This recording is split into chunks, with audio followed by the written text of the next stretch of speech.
Hello বন্ধুরা, কেমন আছো তোমরা সবাই? আশা করি সবাই অনেক ভালো আছো। আমি অনেক ভালো আছি।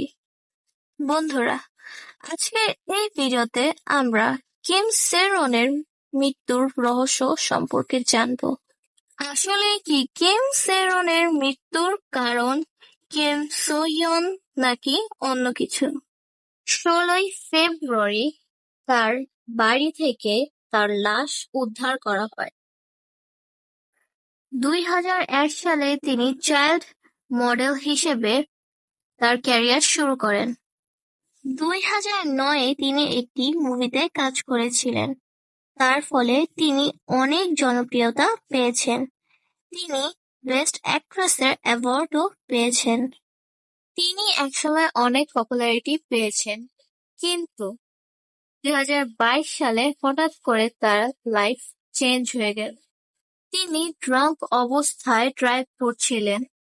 তখন তিনি অনেক কিছু ভাঙচুর করে ফেলেন, আর যেটা কোরিয়াতে একদমই ইললিগাল। এই ইনসিডেন্টের কারণে তাকে মোটা টাকার জরিমানা দিতে হয়েছে। তারপর আবার একটি নিউজ ভাইরাল হয় যেখানে বলা হয়েছে যখন কিম সেরন মাত্র 15 বছরের ছিল, কিম সেরন এবং কিম সো হিয়ন ডেট করছিল। কিম সেরন, যিনি 16ই ফেব্রুয়ারি আত্মহত্যা করেন, এবং কোইন্সিডেন্টালি ওই দিনই কিম সো হিয়নের জন্মদিন। কিম সেরন সোশ্যাল মিডিয়াতে একটি ছবি পোস্ট করেছিলেন যেখানে তার সাথে কিম সো হিয়নকে দেখা যাচ্ছে, এবং কিছুক্ষণ পর তিনি ওই পোস্টটি ডিলিট করে ফেলেন। গোল্ড মেডালিস্ট এজেন্সি জানায় যখন তারা ডেট করেছিল তখন কিম সেরন প্রাপ্তবয়স্ক ছিল এবং তাদের রিলেশনশিপ বেশি দিনের ছিল না। তারপরে একটা অডিও টেপ অনেক ভাইরাল হয় যেখানে কিম সেরন তার ম্যানেজারকে বলছিল তিনি বিয়ে করেছেন, এবং তিনি যাকে বিয়ে করেছেন তিনি একজন কোরিয়ান যিনি আমেরিকায় থাকে এবং অনেক বড় একটি কোম্পানিতে জব করে।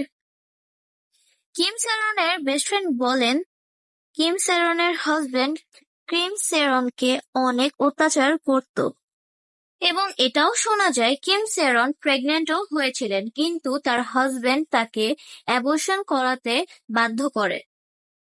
এবং কিম সেরনের ফ্যামিলি প্রেস কনফারেন্সে এসে কিম সেরন এবং কিম সো হিয়নের কাকাওটকে তাদের কিছু কথোপকথনের স্ক্রিনশট দেখায়, এবং কিম সেরনের লেখা একটি চিঠিও দেখায়।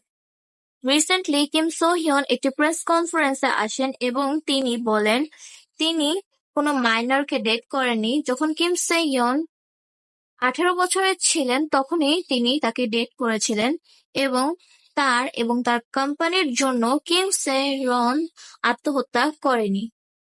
তারপরে তিনি ইমোশনাল হয়ে কান্না করে দেন।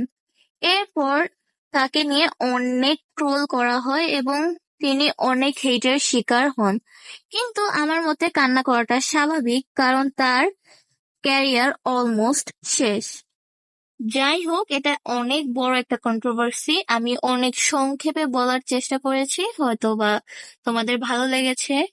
যদি ভালো লেগে থাকে তাহলে ভিডিওটি লাইক করে দাও, এবং নতুন আপডেটের জন্য আমার চ্যানেলটি সাবস্ক্রাইব করে দাও, এবং কমেন্টে তোমার মতামত বলো, এবং পরবর্তী ভিডিওটি কোন বিষয়ের উপর দেখতে চাও তাও কমেন্ট করে ফেল।